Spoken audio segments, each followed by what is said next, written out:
को नहीं जानने वाले ऐसे परिवार में मेरा जन्म हुआ। मेरा जन्म मसीह ਨੂੰ ना जानने वाले परिवार ਦੇ ਵਿੱਚ मेरा जन्म होया।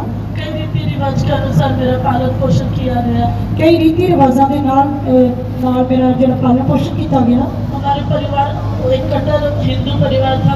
बहुत पूजा पाठ करना और मूर्ति पूजा को बहुत मानना, ऐसे हमारा परिवार था। ऐसे रीति रिवाज हमारा चलता रहा। तो मेरा जो परिवार जड़ा कट्टर हिंदू परिवार सी, कई तरह के रीति रिवाजों के नाल असीं चलदे सी। इस तरह साडा परिवार हिंदू परिवार जड़ा कई तरह की पाठ पूजा करते सन। नागपुर बोलने से मसीह को जानना बोलने से नागपुर में बहुत ही मुश्किल है। नागपुर के विच मसीह को जानना बहुत ही मुश्किल है। ऐसी जगह से परमेश्वर ने मुझे मसीह को जानने के लिए प्रभु मुझे मदद किया। इस तरह की जगह दे विच भी परमेश्वर ने मेरे मसीह को जानने लिए मेरी सहायता की। मेरे मम्मी के पेट में गड्ढी होने के कारण मम्मी पेट के दर्द से बहुत कष्ट उठा रहे थे। मेरी मम्मी ने जो है पेट के विच एक रसौली होने का करके बहुत कष्ट उठा रहे सन। मम्मी को शांति नहीं था, बहुत दर्द से बहुत तड़प रहे थे। उन्होंने कोई भी शांति नहीं सी, दर्द के नाल बहुत तड़पते सन। उस समय मम्मी सोच रही मुझे किधर छुटकारा मिलेगा, किधर कई जगह में जाने पर भी मम्मी को चंगाई नहीं मिली। तो उन्होंने चंगाई प्राप्त करने लिए कई जगहों पे गए पर चंगाई ना प्राप्त नहीं की। ऐसे दर्द के कारण मम्मी ने किसी को पूछा तो मेरे मम्मी को कोई ऐसे नामधारी चर्च में लेके गए। तो मेरी मम्मी ने इस तरह किसी ने गल की तो नामधारी मसीही चर्च में रह के गए। उधर भी मम्मी को चंगाई नहीं मिली। मम्मी ने उधर भी कोई चंगाई नहीं मिली। फिर एक हमारे घर के पीछे एक आंटी और टीपीएम चर्च में जाती थी। तो साडे घर के पीछे एक आंटी सन और टीपीएम चर्च में जाते सन। उन्होंने मेरी मम्मी को बोला आप एक बार हमारे चर्च में आके देखो, आपको चंगाई मिलेगी। तो उन्होंने मेरी मम्मी को आख्या कि तुसी साडे चर्च में एक बार आके देखो तो हमें जरूर चंगाई मिलेगी। लेकिन मेरी मम्मी बोलती थी नहीं, आपके चर्च में आना मुश्किल है, हमारे परिवार वाले नहीं छोड़ेंगे, क्योंकि आपके चर्च में कुछ गहना नहीं पहनते, कुछ पूजा पाठ नहीं करते, कुछ दवाई नहीं खाते, इसलिए हम नहीं आ सकते क्योंकि हमारे परिवार ऐसे करने से रोकेंगे। तो मेरी मम्मी ने आख्या कि तुहाडे चर्च में आना मेरा बहुत मुश्किल है, क्योंकि मेरे परिवार वाले जिहड़े हैं इस चर्च में आने तो मैनूं सानूं आना मुश्किल है, क्योंकि तुहाडे चर्च में ना तो गहना गड्ढा कोई कुछ पाउंदे हैं, ना दवाई खाते हैं, कोई पाठ पूजा नहीं करते, इसलिए साडे परिवार वाले नहीं छड्डणगे। फिर मेरी मम्मी को आंटी ने कहा नहीं, ऐसा कुछ भी नहीं, आप आके एक बार आके देखो, आपको प्रभु चंगा करेगा, आप ऐसा कुछ भी नहीं करना। तो मेरे वो आंटी ने आख्या कि नहीं, एक बार तुसीं साडे चर्च में आके देखो, इस तरह कुछ भी नहीं है, तुसीं एक बार आओ, तुहानूं परमेश्वर जरूर चंगाई देगा, इस तरह कुछ नहीं करना। मेरी मम्मी परिवार को और पापा को पूछे बिना वो आंटी के साथ जाके चर्च में पीछे बैठ गए। तो मेरी मम्मी जड़े मेरे पापा तो पूछे बिना, परिवार तो पूछे बिना जड़ा है चर्च में गए और पीछे जाके बैठ गए। उधर बैठ के सेवकों को बोला मुझे ऐसी मुश्किल है, मुझे बहुत दर्द होता है, आप दुआ करो प्रभु मुझे चंगा करने से मैं विश्वास करूंगी करके मम्मी ने सेवकों के साथ बात किया। तो मम्मी ने जड़ा है परमेश्वर के सेवकों के नाल गल की कि सचमुच मेरे इस तरह मैंने मुश्किल है, मैंने बहुत दर्द है, तो उन्होंने कहा भी मेरे लिए इस तरह प्रार्थना करो। तो ऐसे दिन बीतते कि मम्मी चुपके चोरी चर्च में जाना चालू किया। मम्मी ने इसी तरह चोरी जाना शुरू किया। एक दिन संडे मीटिंग में मेरी मम्मी बैठी थी। एक दिन संडे मीटिंग के विच मेरी मम्मी बैठे सन। तब सब लोग आत्मा में भरते समय एक शक्ति आके मेरी मम्मी को ऐसे छूके, तभी मम्मी को पूर्ण चंगा मिल गया। ते जब एक इस तरह की आत्मा की शक्ति उन्होंने आके इस तरह छुया तो उन्होंने पूर्ण रूप में चंगाई मिली। उसी समय मेरी मम्मी ने जीवित परमेश्वर है करके विश्वास किया। उसी दिन मेरी मम्मी ने इस तरह विश्वास किया कि हाँ जरूर जीवता परमेश्वर है। उसके बाद मेरे पापा को बताया कि मैं वो चर्च में जाने के बाद परमेश्वर मुझे चंगा किया, इसलिए मैं वो चर्च में जाना चाहती हूँ करके। तो उस दिन मम्मी ने पापा को दसिया कि मैं उस चर्च में जाना चाहती हूँ क्योंकि उस परमेश्वर ने मेरे चंगाई दी है। मेरे पापा बोला नहीं वो चर्च में नहीं जाना। तो मेरे पापा जी ने मना कर दिया कि उस चर्च में नहीं जाना। मेरे पापा भी बहुत शराब पीते थे। मेरे पापा भी बहुत शराब पीते सन। लेकिन मेरी मम्मी ने पापा का बात नहीं सुना, चोरी चर्च में जाना चालू किया। पर मेरी मम्मी ने मेरे पापा की गल ना सुनी, उन्होंने चोरी ही चर्च में जाना शुरू कर दिया। हमारे चर्च के सेवक लोग मेरे पापा के लिए भी दुआ करते रहे। ਤੇ ਸਾਡੇ ਸੇਵਕ ਸਾਡੇ ਪਾਪਾ ਜੀ ਦੇ ਲਈ ਵੀ ਪ੍ਰਾਰਥਨਾ ਕਰਦੇ ਰਹੇ। हम पापा को भी चर्च में लेके गए। ਤਾਂ ਅਸੀਂ ਪਾਪਾ ਨੂੰ ਵੀ ਚਰਚ ਵਿੱਚ ਲੈ ਕੇ ਗਏ पापा के लिए ऐसे दुआ करते समय पापा को भी चंगाई मिल गया। ਤੇ ਇਸ ਤਰ੍ਹਾਂ ਪ੍ਰਾਰਥਨਾ ਚਰਚ ਵਿੱਚ ਜਾਣ ਦੇ ਸਮੇਂ ਜਿਹੜਾ ਹੈ ਪਾਪਾ ਜੀ ਨੂੰ ਵੀ ਇਸ ਤਰ੍ਹਾਂ ਚੰਗਾਈ ਮਿਲੀ। हमारा परिवार विश्वास करने लगे। ਸਾਡੇ ਪਰਿਵਾਰ ਨੇ ਨਿਸ਼ਚਾ ਕਰਨੀ ਸ਼ੁਰੂ ਕੀਤਾ। तुरंत मेरे बुआ लोगों ने हमारा बहुत विरोध किया, मेरी मम्मी को बहुत बुरा बुरा बोला। ਤੇ ਸਾਡੀ ਬੂਆ ਜਿਹੜੇ ਸਨ ਉਹਨਾਂ ਨੇ ਸਾਡਾ ਬਹੁਤ ਵਿਰੋਧ ਕੀਤਾ ਤੇ ਮੇਰੀ ਮੰਮੀ ਨੂੰ ਬਹੁਤ ਬੁਰਾ ਭਲਾ ਕਹਿਣ ਲੱਗੇ। जब मेरी मम्मी ने विश्वास करके बपतिस्मा लिया, गहना सब उतारा, ਜਦੋਂ ਮੇਰੀ ਮੰਮੀ ਨੇ ਵਿਸ਼ਵਾਸ ਕਰਕੇ ਬਪਤਿਸਮਾ ਲੈ ਕੇ ਗਹਿਣੇ ਸਾਰੇ ਲਾ ਦਿੱਤੇ तब मेरे बुआ लोगों ने बोला क्या विधवा बन के आप ऐसे रूप धारण किया। ਤਾਂ ਉਹ ਮੇਰੀ ਬੂਆ ਹੁਣ ਕਹਿਣ ਲੱਗੇ ਕਿ ਤੂੰ ਜਿਹੜਾ ਹੈ ਵਿਧਵਾ ਦਾ ਰੂਪ ਧਾਰਨ ਕਰ ਲਿਆ ਹੈ। तब मेरी मम्मी और मेरे पापा बोले नहीं, जिस परमेश्वर ने हमें जीवन दिया, जिस परमेश्वर ने हमें छुटकारा दिया, हम उस पर विश्वास करते हैं। ਤਾਂ ਸਾਡੇ ਮੇਰੇ ਮੰਮੀ ਨੇ ਤੇ ਪਾਪਾ ਨੇ ਆਖਿਆ ਨਹੀਂ, ਜਿਸ ਪਰਮੇਸ਼ਰ ਨੇ ਸਾਨੂੰ ਚੰਗਾਈ ਦਿੱਤੀ, ਛੁਟਕਾਰਾ ਦਿੱਤਾ ਸੀ, ਉਸ ਜਿਉਂਦੇ ਪਰਮੇਸ਼ਰ ਦੇ ਉੱਤੇ ਵਿਸ਼ਵਾਸ ਕਰਦੇ ਹਾਂ। परिवार वालों ने हमारा हाथ छोड़ दिया। ਪਰਿਵਾਰ ਵਾਲਿਆਂ ਨੇ ਸਾਡੇ ਹੱਥ ਛੱਡ ਦਿੱਤਾ। ऐसे दिन बीतते गए। ਇਸੇ ਤਰ੍ਹਾਂ ਦਿਨ ਗੁਜ਼ਰਦੇ ਗਏ। मेरे दो दीदी है, मैं तीसरा नंबर मेरा छोटा भाई है। ਤੇ ਮੇਰੀਆਂ ਦੋ ਵੱਡੀਆਂ ਭੈਣਾਂ ਹਨ ਤੇ ਉਸ ਤੋਂ ਬਾਅਦ ਤੀਸਰੇ ਨੰਬਰ ਤੇ ਮੇਰਾ ਭਰਾ ਹੈ। मैं पापा मम्मी से बहुत ज्यादा डरती थी, ਮੈਂ ਮੰਮੀ ਪਾਪਾ ਤੋਂ ਬਹੁਤ ਹੀ ਜ਼ਿਆਦਾ ਡਰਦੀ ਸੀ। इसलिए मैं चर्च में जाती रही। ਇਸ ਤਰ੍ਹਾਂ ਮੈਂ ਚਰਚ ਵਿੱਚ ਤਾਂ ਜਾਂਦੀ ਰਹੀ। छोटे बचपन से मुझे चर्च जाना, सेवकों के साथ रहना बहुत पसंद था। ਤਾਂ ਬਚਪਨ ਤੋਂ ਹੀ ਮੈਨੂੰ ਚਰਚ ਵਿੱਚ ਜਾਣਾ ਤੇ ਸੇਵਕਾਂ ਦੇ ਨਾਲ ਰਹਿਣਾ ਬਹੁਤ ਪਸੰਦ ਸੀ। बचपन से मैं सेवा में जाना ऐसे करके मेरे मन में आग्रह था। ਬਚਪਨ ਤੋਂ ਹੀ ਮੇਰੇ ਸੇਵਾ ਵਿੱਚ ਜਾਣ ਦੇ ਲਈ ਖੁਆਇਸ਼ ਸੀ। लेकिन जैसे जैसे दिन बीतते गए मेरा आग्रह कम होता गया। ਜਿਵੇਂ ਜਿਵੇਂ ਦਿਨ ਗੁਜ਼ਰਦੇ ਗਏ ਤਾਂ ਮੇਰੀ ਜਿਹੜੀ ਖੁਆਇਸ਼ ਜਿਹੜੀ ਹੈ ਘਟਦੀ ਗਈ। उस समय परमेश्वर ने मेरे साथ बात किया, ਉਸ ਸਮੇਂ ਪਰਮੇਸ਼ਰ ਮੇਰੇ ਨਾਲ ਗੱਲ ਕਰਨ ਲੱਗਾ, तू अपने आप को मेरे लिए समर्पण कर। ਤੂੰ ਆਪਣੇ ਆਪ ਨੂੰ ਮੇਰੇ ਲਈ ਅਰਪਣ ਕਰ। लेकिन मैं नहीं चाहती थी मैं सेवा करना करके। ਫਿਰ ਮੈਂ ਨਹੀਂ ਚਾਹੁੰਦੀ ਸੀ ਕਿ ਪਰਮੇਸ਼ਰ ਦੀ ਮੈਂ ਸੇਵਾ ਕਰਾਂ। एक समय परमेश्वर मेरा पापा इलेक्शन में खड़े हो गए। ਇੱਕ ਵਾਰ ਮੇਰੇ ਪਾਪਾ ਜਿਹੜੇ ਚੋਣਾਂ ਲਈ ਖੜੇ ਹੋਏ उस समय दूसरे पार्टी वालों ने मिलकर मेरे पापा को शराब में कुछ मिला के दिया। तो उस समय ਜਿਹੜਾ ਹੈ ਦੂਸਰੀ ਪਾਰਟੀ ਵਾਲਿਆਂ ਨੇ ਮੇਰੇ ਪਾਪਾ ਨੂੰ ਸ਼ਰਾਬ ਵਿੱਚ ਕੁਝ ਮਿਲਾ ਕੇ ਦੇ ਦਿੱਤਾ। मेरे पापा पागल हो गए। ਮੇਰੇ ਪਾਪਾ ਪਾਗਲ ਹੋ ਗਏ।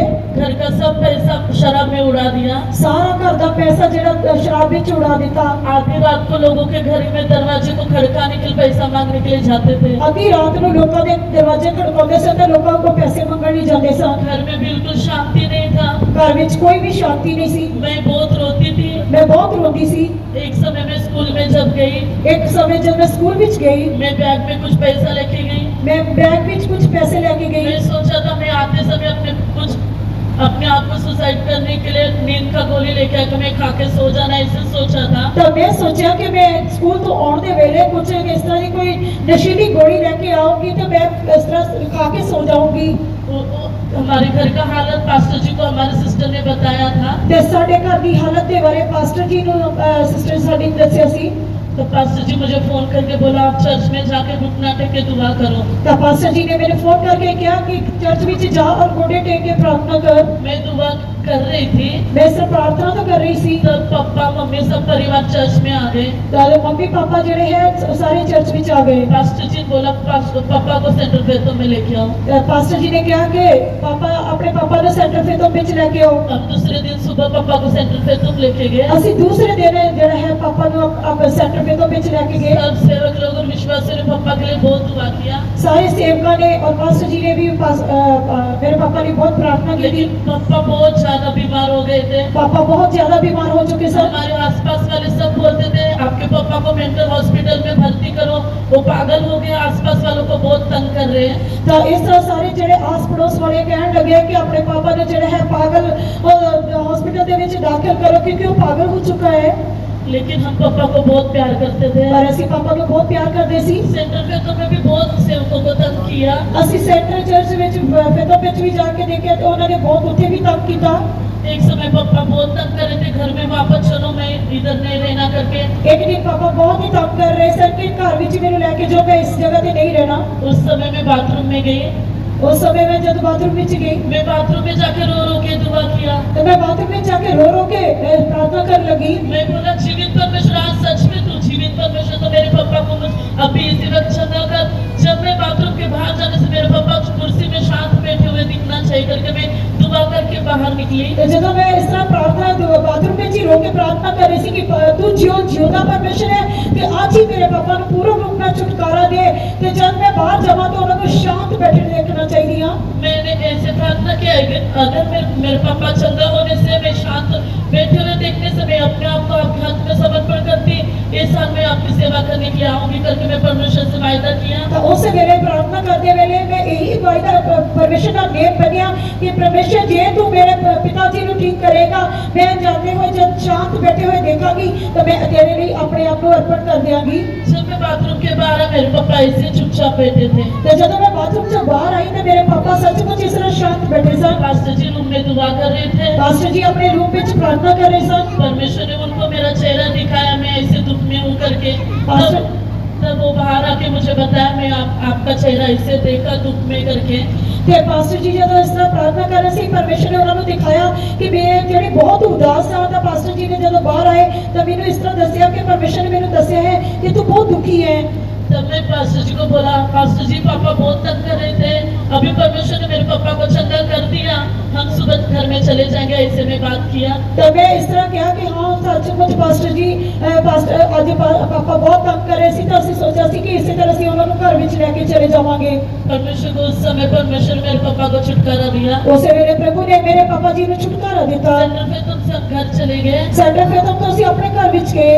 मैं 12 क्लास के बोर्ड के पेपर देना था। ਮੈਂ 12ਵੀਂ ਕਲਾਸ ਦੇ ਬੋਰਡ ਦੇ ਪੇਪਰ ਦੇਣੇ ਸਨ मैं सेवा में नहीं जाना करके सोच लिया। ਤੇ ਮੈਂ ਸੋਚ ਲਿਆ ਕਿ ਮੈਂ ਸੇਵਾ ਵਿੱਚ ਨਹੀਂ ਜਾਣਾ। उस समय पास्टर जी फोन करके बोला आप सेवा में आना करके। ਤਾਂ ਉਸ ਵੇਲੇ ਪਾਸਟਰ ਜੀ ਨੇ ਕਿਹਾ ਕਿ ਤੂੰ ਸੇਵਾ ਵਿੱਚ ਆਉਣਾ ਹੈ। मैं बोला मैं नहीं जाना, मैं बोर्ड के पेपर देना है मेरा, मैं फॉर्म भर दिया करके। ਤੇ ਮੈਂ ਪਾਸਟਰ ਜੀ ਨੂੰ ਕਿਹਾ ਕਿ ਮੈਂ ਸੇਵਾ ਵਿੱਚ ਨਹੀਂ ਜਾਣਾ ਕਿਉਂਕਿ ਮੈਂ 12ਵੀਂ ਦੇ ਪੇਪਰ ਦੇਣੇ ਆ, ਮੈਂ ਫਾਰਮ ਭਰ ਦਿੱਤੇ ਹੋਏ ਹਨ। उस समय हमारे सिस्टर ने मुझे बहुत फोर्स किया। ਤਾਂ ਉਸ ਵੇਲੇ ਮੈਂ ਸਾਡੀ ਸਿਸਟਰ ਨੇ ਬਹੁਤ ਮੈਨੂੰ ਮਜਬੂਰ ਕੀਤਾ उस समय मैं 3 दिन फास्टिंग लेके दुआ किया। ਤੇ 3 ਦਿਨ ਮੈਂ ਰੋਜ਼ਾ ਰੱਖ ਕੇ प्रार्थना की थी। मैं बोला अंत तक मैं सेवा करना तो प्रभु मेरे साथ अच्छे से बात करना चाहिए करके मैं फास्टिंग लिया। ਤਾਂ ਮੈਂ ਇਸ ਤਰ੍ਹਾਂ ਰੋਜ਼ਾ ਰੱਖਿਆ ਕਿ ਜੇ ਪ੍ਰਭੂ ਤੂੰ ਮੈਨੂੰ ਅੰਤ ਤੱਕ ਸੇਵਾ ਮੈਂ ਕਰਨੀ ਹੈ ਤਾਂ ਮੇਰੇ ਨਾਲ ਗੱਲ ਕਰ। मैं दुआ किया, मैं प्रभु मैं अपने परिवार को बहुत प्यार करती, मैं अपने परिवार को छोड़ के कैसे जा सकती। ਤਾਂ ਮੈਂ ਇਸ ਨੂੰ ਕਿਹਾ ਕਿ ਪ੍ਰਭੂ ਮੈਂ ਤਾਂ ਆਪਣੇ ਪਰਿਵਾਰ ਨੂੰ ਬਹੁਤ ਪਿਆਰ ਕਰਦੀ, ਮੈਂ ਆਪਣੇ ਪਰਿਵਾਰ ਨੂੰ ਛੱਡ ਕੇ ਕਿਵੇਂ ਜਾਵਾਂਗੀ। उस समय प्रभु मेरे साथ बात किया। ਉਸ ਵੇਲੇ ਪ੍ਰਭੂ ਨੇ ਮੇਰੇ ਨਾਲ ਗੱਲ ਕੀਤੀ। अगर मैं तेरे परिवार को तुझे जैसे लोगों के दिनों में नाश किया वैसे मैं तुझे नाश करने से तू क्या कर सकती करके प्रभु मेरे साथ बात किया। ਪ੍ਰਭੂ ਨੇ ਗੱਲ ਕੀਤੀ ਕਿ ਜੇ ਮੈਂ ਨੂੰਹ ਦੀ ਜਿਸ ਤਰ੍ਹਾਂ ਦਿਨਾਂ ਦੇ ਵਿੱਚ ਲੋਕਾਂ ਨੂੰ ਨਾਸ਼ ਕੀਤਾ, ਜੇ ਤੇਰੇ ਪਰਿਵਾਰ ਨੂੰ ਇਸ ਤਰ੍ਹਾਂ ਨਾਸ਼ ਕਰ ਦੇਵਾਂਗਾ ਤਾਂ ਤੂੰ ਕੀ ਕਰੇਗੀ। उस समय मैं अपने आप को समर्पण किया। ਉਸ ਵੇਲੇ ਮੈਂ ਆਪਣੇ ਆਪ ਨੂੰ ਅਰਪਣ ਕੀਤਾ। मैं बोला प्रभु मुझे कुछ भी होने से कोई बात नहीं, मेरे परिवार को कुछ नहीं होना, मैं आपकी सेवा करने के लिए अपने आप को समर्पण करती करके मैं प्रभु से बात किया। ਤੇ ਮੈਂ ਪ੍ਰਭੂ ਨੂੰ ਆਖਿਆ ਕਿ ਮੈਨੂੰ ਕੁਝ ਵੀ ਹੋ ਜਾਏ ਪਰ ਮੇਰੇ ਪਰਿਵਾਰ ਨੂੰ ਕੁਝ ਨਹੀਂ ਹੋਣਾ ਚਾਹੀਦਾ। ਮੈਂ ਉਸ ਵੇਲੇ ਆਪਣੇ ਆਪ ਨੂੰ ਪਰਮੇਸ਼ਰ ਦੀ ਸੇਵਾ ਦੇ ਲਈ ਅਰਪਣ ਕਰ ਦਿੱਤਾ। मैं चर्च में थी। उसके बाद हम शाम को घर में विजिटिंग के लिए गए। ਮੈਂ ਚਰਚ ਵਿੱਚ ਸੀ ਤਾਂ ਸ਼ਾਮ ਨੂੰ ਅਸੀਂ ਜਿਹੜੇ ਵਿਜ਼ਿਟਿੰਗ ਵਿੱਚ ਗਏ। मेरे मम्मी ने मुझे डांटा, बोर्ड का पेपर है, आप लापरवाही करके चर्च में रह रहे हैं, आप पढ़ाई नहीं कर रहे, आप फेल होने से मैं आपको आगे नहीं पढ़ाना करके। ਤੇ ਮੇਰੀ ਮੰਮੀ ਨੇ ਉਸ ਵੇਲੇ ਡਾਂਟਿਆ ਕਿ ਤੂੰ ਬਹੁਤ ਲਾਪਰਵਾਹੀ ਇਹ ਕਰ ਰਹੀ ਹੈ ਤਾਂ ਤੂੰ ਚਰਚ ਵਿੱਚ ਰਹਿ ਰਹੀ ਹੈ, ਤੇਰੇ ਬੋਰਡ ਦੇ ਪੇਪਰ ਹਨ, ਜੇ ਤੂੰ ਫੇਲ ਹੋ ਗਈ ਤੇ ਮੈਂ ਤੈਨੂੰ ਅੱਗੇ ਨਹੀਂ ਪੜਾਵਾਂਗੀ। उस समय मैं बोला मैं अपने बुक्स चर्च में लेके जाके पढ़ाई करेंगी। ਮੈਂ ਮੰਮੀ ਨੂੰ ਆਖਿਆ ਕਿ ਮੈਂ ਆਪਣੀਆਂ ਕਿਤਾਬਾਂ ਚਰਚ ਵਿੱਚ ਲੈ ਜਾਣੀ ਆ ਤਾਂ ਮੈਂ ਉੱਥੇ ਹੀ ਪੜ ਲਵਾਂਗੀ। मैं अपने सिस्टर को बोला मेरे परिवार में नहीं बताना मैं सेवा में जा रही करके। ਤੇ ਮੈਂ ਆਪਣੀ ਸਿਸਟਰ ਦੇ ਸੇਵਕ ਨੂੰ ਆਖਿਆ ਕਿ ਮੇਰੇ ਪਰਿਵਾਰ ਨੂੰ ਇਹ ਨਹੀਂ ਦੱਸਣਾ ਕਿ ਮੈਂ ਸੇਵਾ ਵਿੱਚ ਜਾ ਰਹੀ ਹਾਂ। मैं अपना कपड़ा और अपने बुक्स सब पैक किया। ਮੈਂ ਆਪਣੇ ਕੱਪੜੇ ਤੇ ਆਪਣੀਆਂ ਕਿਤਾਬਾਂ ਨਾਲ ਲੈ ਲਈਆਂ। मेरी सिस्टर ने मेरी मम्मी को बताया। ਮੇਰੀ ਸਿਸਟਰ ਨੇ ਜਿਹੜਾ ਹੈ ਮੇਰੀ ਮੰਮੀ ਨੂੰ ਦੱਸਿਆ। मेरी दीदी और मम्मी मेरी दीदी मेरे साथ लड़ाई किया। ਮੇਰੀ ਵੱਡੀ ਭੈਣ ਨੇ ਮੇਰੇ ਨਾਲ ਲੜਾਈ ਕਰਨੀ ਸ਼ੁਰੂ ਕੀਤੀ। सेवा में नहीं जाना, मेरी मम्मी के साथ बहुत लड़ाई किया। ਉਹਨੇ ਇਸ ਤਰ੍ਹਾਂ ਵੀ ਮੰਮੀ ਨਾਲ ਵੀ ਲੜਾਈ ਕੀਤੀ, ਸੇਵਾ ਵਿੱਚ ਨਹੀਂ ਜਾਣਾ। उस समय में बोला मेरा जीवन है, मैंने प्रभु को अपने आप को समर्पण कर दिया। ਫਿਰ मैं ਮੈਂ ਉਹਨਾਂ ਨੂੰ ਆਖਿਆ ਕਿ ਮੇਰਾ ਜੀਵਨ ਹੈ, ਮੈਂ ਪ੍ਰਭੂ ਦੇ ਲਈ ਆਪਣੇ ਆਪ ਨੂੰ ਅਰਪਣ ਕਰ ਦਿੱਤਾ ਹੈ। तब मम्मी ने भी रोकने की बहुत कोशिश किया। मेरी मम्मी ने भी रोकने की बहुत कोशिश की थी। मेरे पापा ने बोला अभी मेरी बेटी का उम्र छोटा, मैं अभी नहीं भेजना करके। मेरे पापा कहने लगे मेरी बेटी की उम्र बहुत छोटी है, मैं हूँ नहीं करूँगा। मैंने पापा को बोला पापा मैं अभी नहीं जाने से मैं कभी सेवा करने में नहीं जा सकती। तब मैं अपने पापा जी ने आख्या कि जे हुण मैं सेवा विच नहीं जानी, मैं फिर कभी भी नहीं जा सकती। उस समय मैं घर को छोड़ दिया। उस वेले मैं अपने घर को छड़िया। मैं अपने आप को प्रभु को दे दिया। मैं अपने आप को प्रभु के हाथों में दे दिता। 2013 में प्रभु मेरे साथ बात करता रहा। 2013 ਤੋਂ ਪਰਮੇਸ਼ਰ ਮੇਰੇ ਨਾਲ ਗੱਲ ਕਰਦਾ ਰਿਹਾ। जब मैं यूथ कैंप में गई प्रभु मेरे साथ बात किया। ਮੈਂ ਜਵਾਨਾਂ ਦੇ ਕੈਂਪ ਵਿੱਚ ਗਈ ਤਾਂ ਪ੍ਰਭੂ ਨੇ ਮੇਰੇ ਨਾਲ ਗੱਲ ਕੀਤੀ। भजन संगीता 145 वचन से मेरे साथ बात किया। परमेश्वर ने 145 जबूर के द्वारा मेरे ਨਾਲ 10 वचन के द्वारा परमेश्वर ने मेरे ਨਾਲ ਗੱਲ ਕੀਤੀ। हे राजकुमारी सर और कान लगाकर ध्यान दे अपने लोगों और अपने पिता को भूल जा। हे राजकुमारी कान लगाते ध्यान दे अपने पिता के घर को भूल जा। इब्रानियों 5 अध्याय का 4 वचन के अनुसार प्रभु मेरे साथ बात किया। इब्रानियों 5 अध्याय के 4 वचन के द्वारा प्रभु ने मेरे ਨਾਲ ਗੱਲ ਕੀਤੀ। जब मैं प्रभु को बोला प्रभु ये महान सेवा मेरे से नहीं होता, रात दिन आपके घर में कष्ट उठाना मेरे से नहीं सकता। मैं प्रभु को इनकार किया। तो जब मैं फिर प्रभु को कहने लगी कि वे जेड़ा है मेरे को तेरी सेवा नहीं होगी, रात दिन तेरे घर में रह के कष्ट उठाना मेरे को नहीं होगा, मैं जब इनकार कर लग गई तब प्रभु ने मेरे साथ ये वचन से बात किया। ये आदर का पद कोई अपने आप से नहीं लगता जब तक कि हारून के समान परमेश्वर की ओर से ठहराया नहीं जाता। ते प्रभु ने उस वचन के द्वारा मेरे गल की थी कि ये आदर का जेड़ा है आदर का पात्र जेड़ा कि कोई अपने वालों पद नहीं लेता। ते प्रभु वालों जब हरू वागू जब प्रभु के द्वारा ठहराया जाता है। तब मैंने बोला प्रभु, जब मैं ट्रेनिंग सेंटर में गई, जब मैं सिखलाई सेंटर में गई, अपना फॉर्म भरने लगी, जब अपना फॉर्म भरने लगी तब भी मुझे बहुत रुकावट आया। तब भी बहुत रुकावट आई। तब मैं सोचा क्यों मुझे इतना रुकावट आ रहा। तब मैं क्या कि इतनी बड़ी रुकावट क्यों आ रही है। एक दिन मेरी मम्मी ने मुझे फोन किया तो बोला मैं तेरा मसा होने तक बहुत दुआ किया, मेरे बेटी का मसा नहीं होना चाहिए करके। तो जब मैं मम्मी ने मेरे फोन करके किया कि मैं इसका बहुत प्रार्थना की थी, मसा हो तक प्रार्थना करती रही कि मेरी बेटी मसा नहीं होनी चाहिए। तब प्रभु मेरे साथ बात की। जब मम्मी ने मुझे बताया, प्रभु ने मुझे एक शक्ति आई और मुझे ऐसे उठा के फेंका, तब मैं समझ लिया मेरे बेटी का मसा हो गया। ते उन्होंने आख्या कि जब मैं इस तरह प्रार्थना कर रही थी तो इस तरह की शक्ति ने मेरे आके छुआ, उठा के इधर फेंक दिता या सुट दिता कि मैं उस वेले समझ गई मेरी बेटी का मसा हो गया है। उस समय उन्होंने मुझे कुछ भी नहीं बोला। उस वेले उन्होंने मेरे कुछ भी नहीं आख्या। मैं अपना फॉर्म फिल किया, मैं अपने फॉर्म भर दिता। प्रभु मुझे सेवा में आने के लिए मदद किया। प्रभु ने मेरी सेवा में चढ़ने की 2 मदद साल की। ट्रेनिंग करने के लिए प्रभु मुझे अनुग्रह दिया। 2 साल ट्रेनिंग करने के लिए मेरे परमेश्वर ने मदद की। 2019 में मुझे पंजाब में आके बदली होके आने के लिए प्रभु मुझे मदद किया। 2015 में परमेश्वर ने मेरे पंजाब में आने मदद की थी। अभी तक प्रभु मुझे अपने घर में सेवा करने के लिए अनुग्रह दिया। और तक परमेश्वर ने अपने घर में रह के सेवा करने में मेरी आखिर कृपा तक दी। प्रभु मुझे अपने घर में संभालना चाहिए, इसलिए मैं आप सबसे प्रार्थना मांगती हूँ। Praise the Lord. आखिर तक परमेश्वर के घर में रह के सेवा करने के लिए मदद करना चाहिए। तेरी प्रार्थना की मांग करती बैठती है। परमेश्वर का आशीर्वाद धन्यवाद करें। परमेश्वर